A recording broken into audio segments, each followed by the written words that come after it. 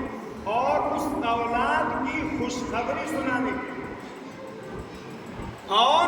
ان کی قوم کو لوط علیہ السلام کی جو گندا کام کرتے تھے ان کو تباہ کرنے کے لیے جو فرشتے آئے تھے پہلے ابراہیم علیہ السلام کے پاس،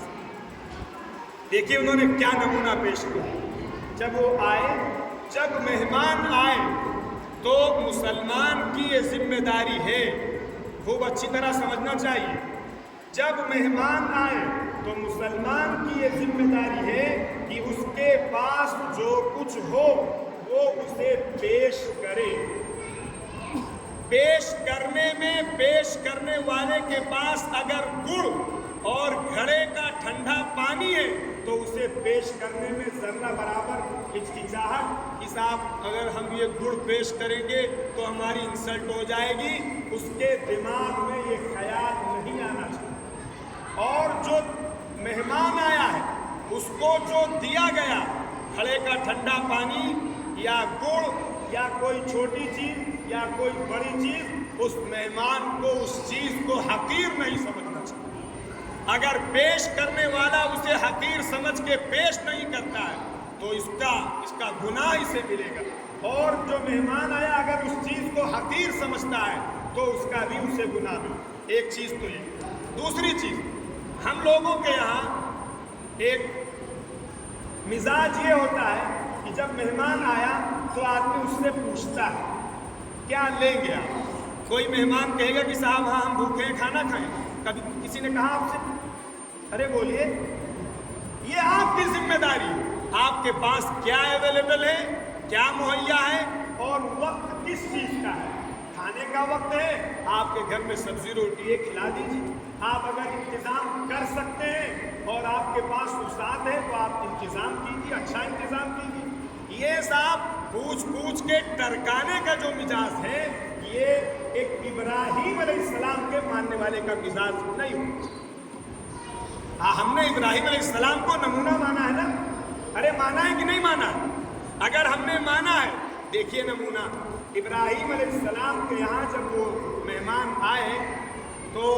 ابراہیم علیہ السلام نے نہیں پوچھا کہ ٹھنڈا لیں گے کہ گرم لیں گے، کھانا کھائیں گے یا پھر چائے بسکٹ چلے گا، کچھ نہیں پوچھا۔ یہ ہماری ذمہ داری کہ ہم جب مہمان آئے، کچھ مہمان ہوتے ہیں جو فرینک ہوتے ہیں، وہ آپ سے کہہ دیں گے تو آپ ان سے پوچھیے، جو ان کی مرضی ہو اس کے مطابق کیجیے۔ لیکن اگر کوئی ایسا مہمان ہے تو پھر آپ پوچھیے خدا نے جو وسعت دی ہے، جو توفیق دی ہے، آپ کے گھر میں جو آسانی سے مہیا ہے، بغیر کسی تکلف کے آپ اسے دیں۔ ہمارے یہاں یہ ہوتا ہے کہ ہم انتظار کرتے ہیں پانی پلا کے، اور صاحب دال موٹ بسکٹ ہی چلتا ہے، دال موٹ بسکٹ کھلا کے کھڑی دوپہر میں آیا ہے، دور سے مہمان آیا ہے، اسے کھانے کی ضرورت ہے، ہم انتظار کرتے ہیں کہ یہ مہمان چلا جائے تب ہم کھانا کھائیں۔ یہ نہیں ہونا چاہیے۔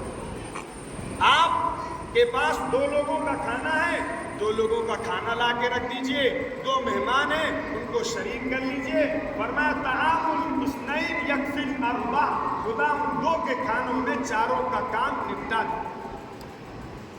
ابراہیم علیہ السلام نے یہ ساری چیزیں بغیر پوچھے گئے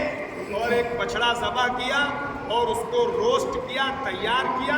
اور تاکہ مہمان کے سامنے اسے رکھے۔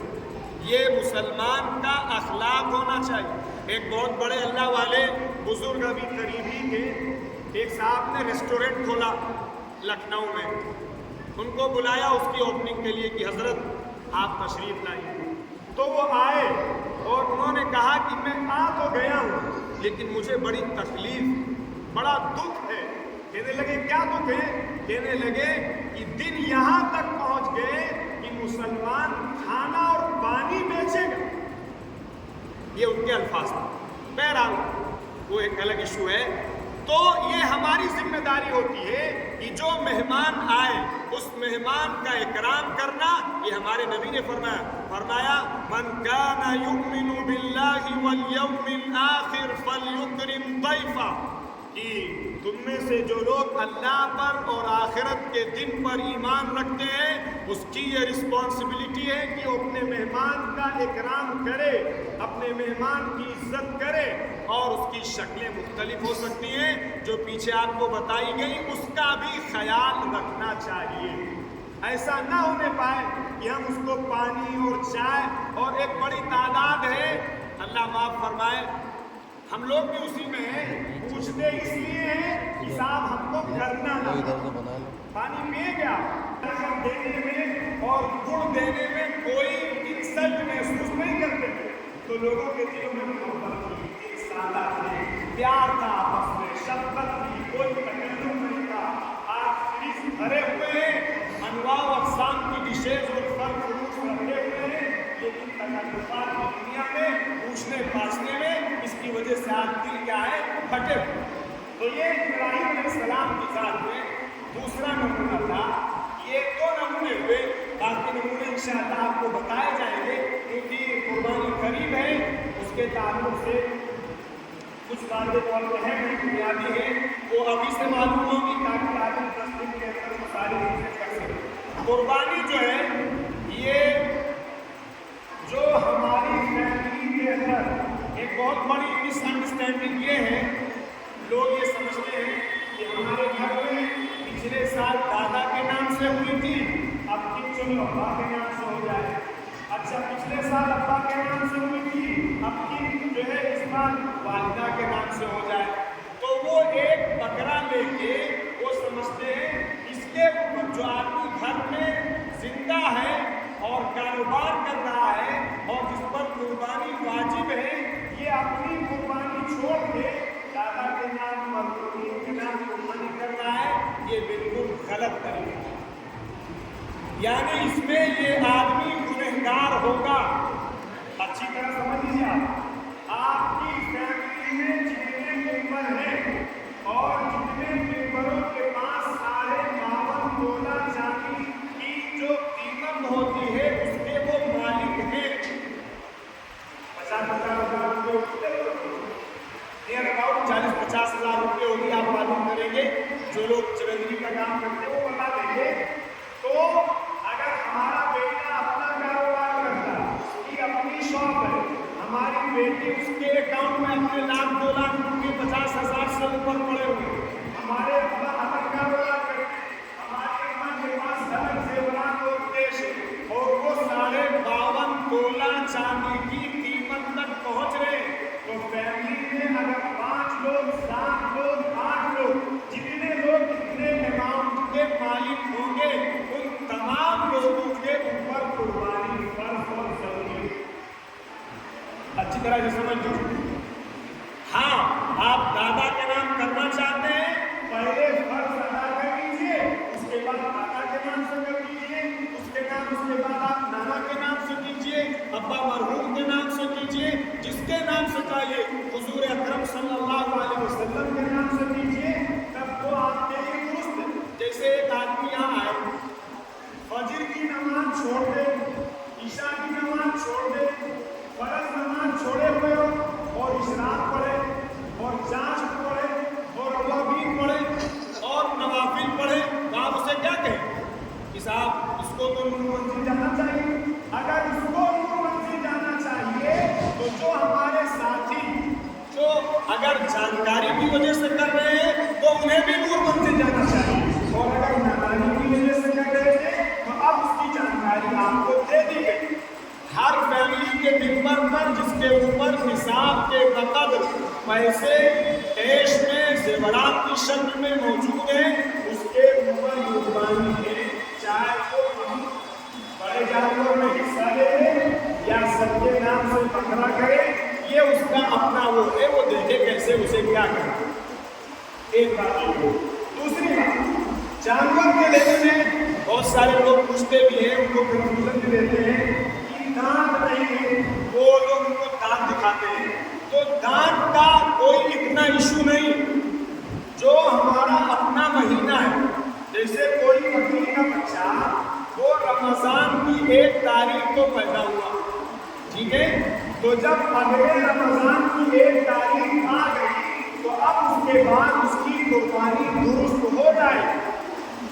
1 سال پورا اس پر گزرا ہوا ہونا چاہیے۔ جو ہمارے اپنے مہینے 29 اور 30 دن کے ہوتے ہیں شام والے، 1 سال اس کا ہو جائے گا تو اس پر قربانی درست ہو جائے گی، قربانی اس پر جائے گی۔ دوسری چیز یہ ہے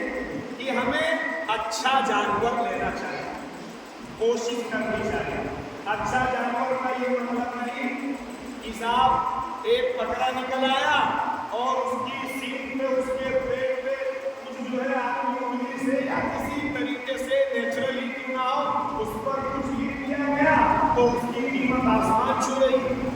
اور لوگ لے کیوں رہے ہیں؟ لے اس لیے رہے ہیں کہ کہا جائے کہ بھیا فلاں مہینے میں جو ہے میں اپنے نام دے دوں کہ کون صاحب ان کے یہاں 2 لاکھ روپے کا بکرا ہے۔ اب صاحب لوگ دیکھ رہے ہیں اگر یہ نمائش کا جذبہ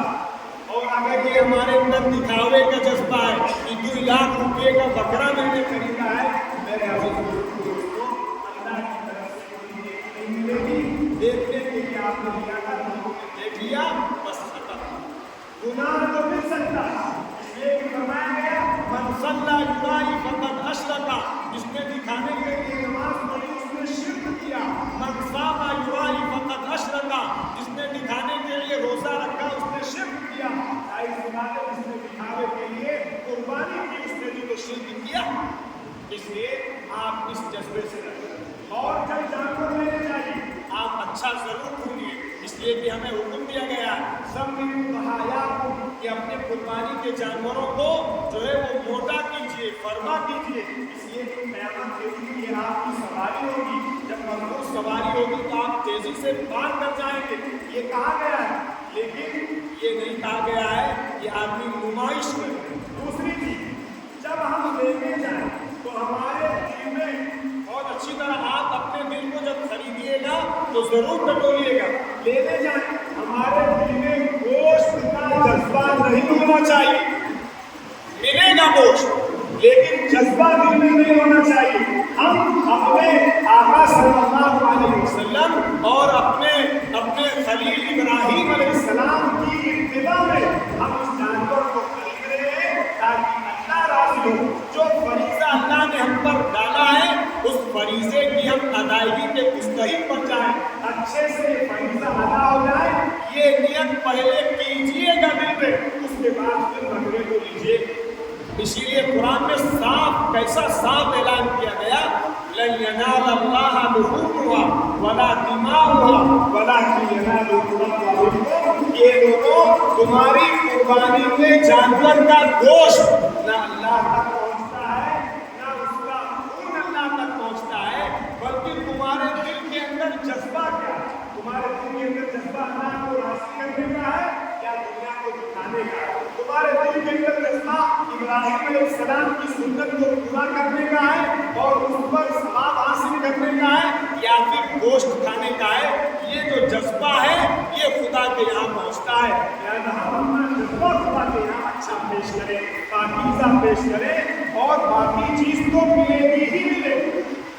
نمبر 3، یہ 2 چیزیں ہوئی۔ نمبر 2 ایسی چیزیں جب آپ لینے جائیں گے تو خود بخود آپ کو یاد آ جائے۔ نمبر 3 یہ کہا جاتا ہے کہ ہم میں سے بہرحال ہم لوگوں کا قصبہ ہے، کوئی اتنی بڑی سٹی نہیں ہے کہ آدمی کسی جائے اور کسی پتھر لے کے آئے اور کر دے، جیسے کہ بڑی سٹی میں ہوتا ہے، وہاں پالنے اور اس کے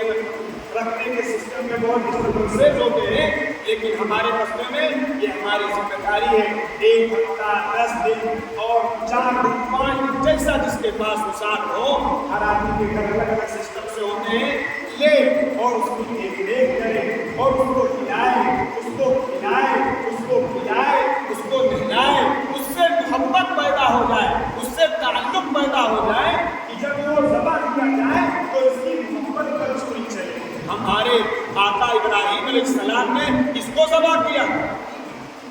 ارے بولو گے، اپنے لخت جگر کو ذبح کیا تھا، جس سے بہت گہرا ان کو تعلق تھا اور بہت دعاؤں کے بعد ان کو بچہ ملا تھا اور بہت ہونہار اور بڑا انٹلیکچوئل اور بہت ذہین جتنے